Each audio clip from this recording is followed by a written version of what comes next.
ତ ମାଲିକେ ଆଜି ଚାଲିଲୁ କିଛି ଝୁଣା ଆଣିବା ପାଇଁ କାହିଁକି ନା ମହାପ୍ରଭୁ ଶ୍ରୀ ଜଗନ୍ନାଥଙ୍କ କାମରେ କିଛି ଝୁଣାର ଆବଶ୍ୟକ ଥିଲା। ତ ମାଲିକେ ସେଥିପାଇଁ କିଚିମିଚିଆ ଖରାବେଳ ସମୟରେ ଆମେ ଦୁଇ ଭାଇ ବାହାରି ପଡିଲୁ କର୍ମପଥକୁ। ତାପରେ ଆମ ଗାଡି ପାଦ ଥୋଇଲା ଏନ୍ଏଚ୍ ଉପରେ। ମାଲିକେ ଯିବା ରାସ୍ତାରେ ଭାଇ ମତେ କୋଶ୍ଚିନ୍ କଲା, ଆରେ ପୁପୁ ଝୁଣା କୋଉଠି ଲାଗିବ? ତାପରେ ମୁଁ ଭାଇକି କହିଲି, ଭାଇ ଝୁଣା ମହାପ୍ରଭୁ ଶ୍ରୀ ଜଗନ୍ନାଥଙ୍କ କାଠ ନିର୍ମିତ ଶରୀରରେ ଲେପ ଦିଆଯିବ। ତ ମାଲିକେ ଯାହା ଫଳରେ ମହାପ୍ରଭୁ ଶ୍ରୀ ଜଗନ୍ନାଥଙ୍କ ବିଗ୍ରହରୁ ସୁଗନ୍ଧମୟ ବାସ ଛୁଟିବ। ତାପରେ ଆମେ ଶୈଶରେ ଯାଇ ମାର୍କେଟ ଛକ ଉପରେ ଥିବା ଲକ୍ଷ୍ମୀପ୍ରିୟା ଲଜ୍ ଗଳିରେ ଏଣ୍ଟ୍ରି କଲୁ। ତ ମାଲିକେ ତାପରେ ଆମେ ଚାଲିଲୁ ନରେନ୍ଦ୍ର କୋଣ, କାହିଁକି ନା ନରେନ୍ଦ୍ର କୋଣ ଠାରୁ 200 ମିଟର ଦୂରରେ ନାରାୟଣ ଭଣ୍ଡାର ଦୋକାନ ରହିଛି, ଯେଉଁଠାରେ କି ସମସ୍ତ ପ୍ରକାର ପୂଜା ସାମଗ୍ରୀ ଠାରୁ ଆରମ୍ଭ କରି ମୂର୍ତ୍ତି ନିର୍ମାଣ ପର୍ଯ୍ୟନ୍ତ ସବୁ ଜିନିଷ ମିଳିଥାଏ। ତ ମାଲିକେ ତାପରେ ଶହେ ଗାଡିକୁ ପାର୍କିଂ କରି ଆମେ ଦୋକାନ ଭିତରକୁ ଏଣ୍ଟ୍ରି ମାରି। ତ ମାଲିକେ ଆମର ଏଣ୍ଟ୍ରି ଥିଲା ପୁରା ଜବରଦସ୍ତ। ତାପରେ ମୁଁ ଦୋକାନୀଙ୍କ ସହିତ କଥାବାର୍ତ୍ତା ହେଲା ପରେ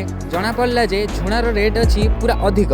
ସେଠି ମୁଁ 2 କେଜି ଝୁଣା ଅର୍ଡର କଲି, ଆଉ ତା ସହିତ ଅଗୁର, ଆଉ ତା ସହିତ କିଛି 1 ନମ୍ବର ଝୁଣା ମଧ୍ୟ ଅର୍ଡର କଲି। ତ ମାଲିକେ ତା ସହିତ ମୋର ଆଣିବାର ଥିଲା ସୁମନ କମ୍ପାନୀର 000 ତୁଳି।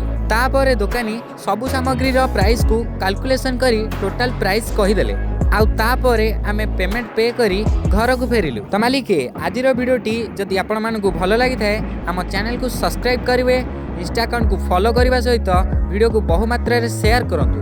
रहुची देखा पुणी नेक्स्ट मिनी ब्लॉग रे। जय जगन्नाथ।